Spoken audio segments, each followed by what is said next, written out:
Well, the day is finally here, and Leica has just released the SL3 to their SL lineup.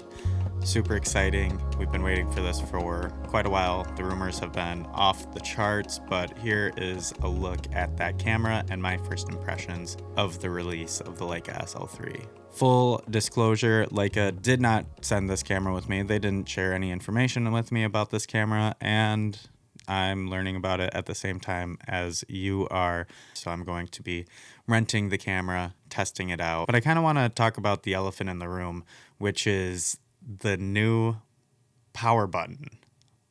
What happened there? It's a bold choice. I'm not entirely sure it works. Before we get into all of that, here's a quick rundown of the specs on the Leica SL3.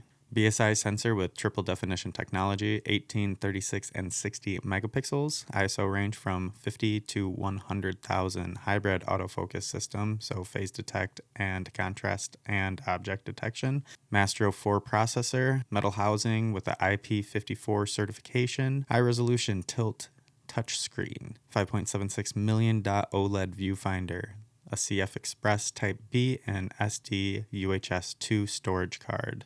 Timecode interface, video up to 8K. So the first thing that I want to touch on is the triple resolution sensor at 18, 36, and 60 megapixels. So this is actually the same sensor that's in the M11 and the Q3, but you'll be able to film video on it. So that's super exciting. And speaking of video, it seems like Leica is kind of doubling down on the video hybrid shooter with this camera, because you can shoot up to 8K video, which really brings it into Canon R5 or whatever Sony's equivalent is to that. I think that there's a lot to really like about this camera. One of the things that I know we've been really looking forward to is the phase detect autofocus, and that is available in the SL3, which kind of brings the SL system from older technology into the newer technology. As one of my friends kind of put it kind of feels like Apple releasing something that's been something for a long time, but now it's in Apple, and so everybody's excited about it. That's sort of what phase detect autofocus in the Leica SL3 feels like to me. Now, I've been quite vocal on here about enjoying the SL2 and the SL2S and really not missing the phase detect autofocus. But when it comes to video, I think that the phase detect autofocus would be really beneficial, especially for quicker run and gun type stuff, more behind the scenes type things. But let's talk about the design, because I've got a few opinions about it, and I kind of alluded to it earlier with that power button. Not a fan. As far as that, you also have a second dial, and I'm not entirely sure what you can do with that yet, but I would assume that you could set ISO and you could program it similarly to the dial that's currently on the SL2 and SL2S and the original SL601. Can set it to whatever exposure control you want it to be set to. One of the things that is a bit confusing is the jump from the buttons on the left side of the screen to the three buttons on the right side of the screen, especially with the addition of the new dial, because and the power button being on the left side of the camera, because with them moving to the right side of the screen, it makes it so you can almost operate the camera with one hand, but you have to turn it on with two hands, and you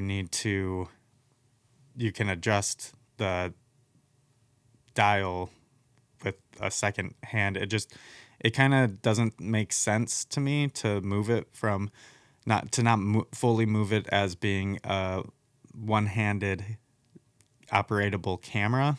If that makes sense and you stuck with me on that, thank you. But yeah, that just doesn't really make a whole lot of sense to me. But again, these are just my first impressions. I am going to rent the camera and test it out for a few weeks and really be able to dial in how I feel about it. But right now, this is just kind of off the cuff, figuring out my first impressions of this camera. Along with design, it is a little bit smaller than the SL2. And for us small hand kings, I don't really care because I've got my SL2 right here.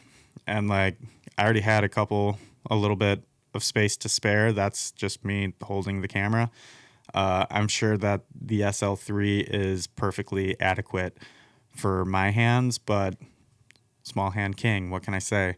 So I'm not too worried about that switch, but I am going to be interested in, as far as for video shooters go, what it looks like, the rollout time for camera cages and the different sized camera cages. With the smaller form factor and also the addition of a few of the second dial, I'm not sure every cage, I mean, I say every cage, there's two like affordable options on the market for camera cages for the SL2 system.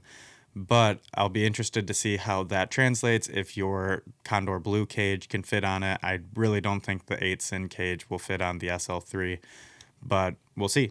And that would just be an added weight to, if it doesn't fit in the camera cages, then you're going to have to wait for Condor Blue, 8-sin, some other company to come out with the specs for a new camera cage for the SL3. And then you're going to have a CF Express Type B and a SD UHS-2 card slot in it. And I get the CF Express Type B being because it shoots 8K and it needs the extra speed.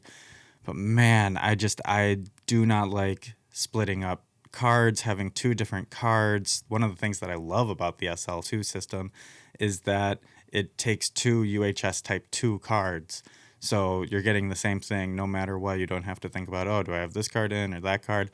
No, it's the exact same. You're only carrying one type of card with you instead of multiple types of cards with you. The last major aesthetic change or functional change to the body is the tilting screen. And I'll be honest, that's a welcomed change for me. I haven't shot with the Q series at all. But I do like that tilting screen. Even just filming the intro and the B-roll to this video with my SL2S of my SL2, I'm like thinking, wow, it'd be really convenient to have a tilting screen right now so I could have that waist level viewing experience while I'm filming this sequence. But again, I mean, most of my cameras in my life haven't had tilting screens at all, but it is a welcomed change. And it does look like it sits a bit more flush against the body, which I appreciate because that's good. But this camera isn't just about the way that it looks. At the end of the day, these cameras are tools, and I'll be really interested to see the images that come out of this, that it produces, and the video that it produces, because I believe that the SL system is one that people are sleeping on. Large part of that is because of the price. For $7,000, you can buy a lot of different cinema cameras or a lot of different hybrid cameras, but I don't think you can get a camera that is as unique of an experience for the shooter than it is with the SL3. Again, I haven't shot with the camera. I haven't used the camera at all, but I do like the experience with the SL2. So I'm kind of just filling in the gap with what I presume that experience is like with the SL3. One of the more disappointing features that's not available in the SL3 is the content authentication. That is not going to be present in the SL3, and I think that that's disappointing for a couple reasons, because at the end of the day, I think that was one of the Leica's bigger wins when it came to the M11P. And it would have been really cool to see them start bringing that into all of their other cameras. Now, I don't know if they have plans in the future of rolling that out standard in all of their cameras, but it would have been cool to see that added into the Leica SL3. Yeah, so if it has the same sensor as the Leica M11, those 60 megapixel files being really big, with the high ISO ability to shoot at 100,000, it'll be interesting to see. I know I shot with the Leica M11 monochrome and was really blown away with those image files, but the with that extra layer on the sensor for color, who knows? It could be better, worse, but with the AI denoise and all those options, it really, I think, I just appreciate that Leica gives us the ability to make that decision, that creative decision for ourselves. But again, I'm super excited to rent this camera and try it out. Thank you so much for watching my first impressions kind of rant on the SL3. This has been a camera that I've been really looking forward to being released for a very long time. I'm excited to test it out, but yeah. Thank you so much for watching. If you enjoyed watching this video and you found it helpful, please like and subscribe down below. And if you want to help support this channel and help me make more videos like this, check out my monochrome presets. They are on sale. If you have any questions or comments, please leave them down below. Thank you so much for watching, and I'll see you in the next video.